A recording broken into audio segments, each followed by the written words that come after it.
Apupu, ayo pikir ulang, pikir ulang. Teman-teman, hari ini saya mau ajak ngobrol tentang permainan. Permainan itu sudah pasti tidak asing untuk kita semua. Sejak kecil, hal pertama yang mulai kita latihkan adalah bermain. Bermain jari kita, bermain mulut kita, dan berbagai macam hal yang terkait dengan permainan. Kita mencoba memegang sesuatu, mencoba untuk melempar sesuatu, itu juga latihan bermain, karena ada sesuatu di sana. Namun permainan memang baru terbentuk ketika kita mulai mengenal sekolah. Di sekolah kita diajar untuk bermain sepak bola, bermain kasti, dan berbagai macam permainan yang lain. Nah, apa yang menarik dari permainan? Yang menarik adalah bahwa semua makhluk ketika masih muda itu selalu cenderung bermain. Sementara makhluk semakin tua semakin enggan bermain. Lihatlah anak-anak binatang, anak kucing, anak anjing, dan macam-macam binatang yang lain. Mereka pasti bermain-main. Kalau kita lihat juga pohon-pohon, meskipun pohon memiliki dinamika yang lebih pelan, sehingga kita tidak bisa melihat seperti kita melihat anak atau binatang bermain, tapi dari bekas-bekas pohon itu kita lihat bahwa mereka pun bermain. Dari bentuknya, kenapa tumbuh seperti itu, tumbuh ke sana, coba bayangkan bahwa itu ada bekas-bekas dari permainan mereka. Memang untuk memperhatikan bagaimana pohon bermain butuh waktu yang lebih panjang dibandingkan dengan hewan dan manusia. Karena itulah saya ingin mengangkat sesuatu yang sederhana ini, namun ada yang penting untuk kita pelajari dari bermain. Ketika kita sudah dewasa, maka permainan itu sudah baku. Ada sesuatu yang menjadi standar bahwa sesuatu itu disebut permainan atau sekedar berlatih bermain. Kalau permainan sudah digelar di depan kita, kita lihat pasti ada lapangan bermain. Ada wilayah di mana di tempat itu kita mengkhususkan agar sebuah permainan bisa digelar. Bisa lapangan sepak bola, bisa papan catur, dan macam-macam permainan yang lain. Yang kedua, di dalam permainan pasti ada aturan main yang jelas.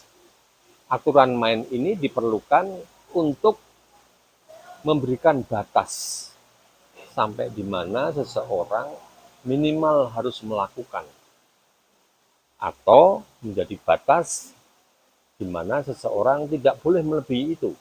Misalnya dalam sepak bola, orang tidak boleh menggunakan tangannya. Di dalam voli, orang tidak bisa menggunakan kakinya untuk menyepak bola. Dengan demikian peraturan menjadi cara untuk memurnikan sebuah permainan. Tanpa adanya aturan main yang jelas, lalu permainan menjadi tidak bisa disebut permainan lagi karena tidak jelas ini keroyokan atau apa. Yang ketiga, dan yang paling penting, dalam permainan haruslah ada pemain. Sebab Kalau sesuatu itu disebut permainan, berarti di sana ada seorang pemain yang sedang bermain dengan aturan main yang jelas. Ketika salah satu dari ketiga pilar ini tidak ada, maka permainan tidak ada. Oke, sekarang kita belajar pada permainan. Ketika permainan dengan tiga pilar itu terjadi, ada banyak hal yang bisa kita pelajari. Seorang pemain tentu berlatih panjang untuk berani tampil di dalam sebuah permainan. Dan sebelum berlatih panjang, dia pun sudah cukup panjang juga mencoba mengenali dirinya apakah dia memiliki bakat yang cukup. Karena tidak semua orang punya bakat yang sama, tidak semua orang punya bakat sepak bola atau renang atau voli.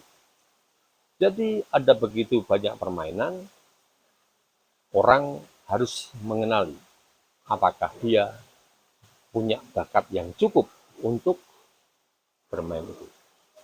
Seandainya itu hanya sebagai seolah-olah bermain, tentu saja orang bisa bermain apa saja. Tetapi untuk sungguh bermain sungguhan, memang diperlukan bakat minimal.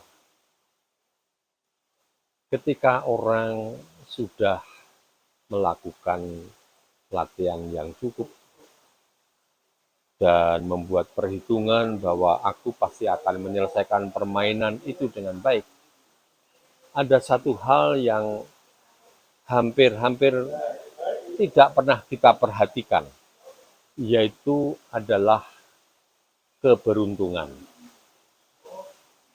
Ada pemain yang pintar, namun karena kakinya keseleo pada saat main, maka dia menjadi kurang bisa menggunakan kemampuannya. Ada seseorang yang ingin bermain dan dia sudah menyiapkan semuanya. Namun pada hari H ternyata tidak bisa hadir dalam permainan itu, sehingga dia digantikan oleh orang lain. Maka permainan itu menjadi berubah warnanya. Jadi dari begitu banyak faktor, salah satu yang perlu kita perhatikan adalah bahwa kita tidak pernah bisa memprediksi apa yang akan terjadi dalam sebuah permainan. Ini yang kerap dijadikan orang untuk berjudi. Karena apa? Karena ada ketidakpastian di sana. Dari itu semua, saya mau melihat bahwa sebuah permainan bisa dijadikan sarana yang efektif untuk belajar tentang hidup itu sendiri. Hidup itu bisa digambarkan seperti sebuah permainan. Orang bisa menyiapkan, tapi ternyata bakatnya tidak cukup. Orang bisa memperhitungkan, tapi pada kenyataannya banyak hal yang terjadi di luar dugaan. Karena itu, sikap yang bisa kita ambil dari permainan adalah kita harus siap untuk menang, tapi harus juga siap untuk kalah. Bagi orang yang menang, mungkin gembira, tapi tidak lama kemudian ada permainan berikut yang belum tentu dia menang. Karena itu orang boleh bergembira saat menang, namun dia harus siap kalau seandainya dalam permainan berikutnya dia kalah. Bagaimana orang yang kalah? Bagi orang yang kalah, dia justru akan punya banyak kesempatan untuk belajar. Dia belajar apakah betul bakatnya terutama di bidang itu. Apakah betul bahwa latihan-latihan yang dia lakukan sudah tepat. Apakah betul keberuntungan berpihak pada dia? Ini juga terjadi dalam hidup kita. Kita lihat saat sekolah mungkin kita lebih pintar, tapi dalam nasib hidup saat sudah bekerja, ternyata aku tidak seberuntung temanku yang tidak sepintar aku, dan juga sebaliknya. Jadi antara apa yang terjadi selama masa persiapan mengenai apa yang dimiliki sebagai bakat pada saat latihan itu, ternyata tidak selalu berbanding lurus dengan apa yang terjadi pada saat terjadi pertandingan, permainan yang sesungguhnya. Bukankah hidup kita juga seperti itu? Banyak hal yang terjadi di luar dugaan kita. Itu salah satu alasan kenapa umumnya orang beragama akan mengajak untuk berdoa agar dalam permainan itu keberuntungan berpihak kepada kita. Sama pada saat mau ujian, itu juga kita diajak untuk berdoa agar keberuntungan berpihak pada kita. Namun, keberuntungan ini memang tidak bisa diprediksi. Betul-betul di luar apa yang bisa kita kontrol, apa yang bisa kita persiapkan. Dengan demikian, ada porsi-porsi yang jelas. Satu, aku tahu bakatku. Dua, aku mempersiapkan diri dengan sebaik-baiknya. Tiga, aku memohon agar supaya keberuntungan bersamaku. Dengan demikian, permainan itu bisa dilihat sebagai sesuatu yang serius.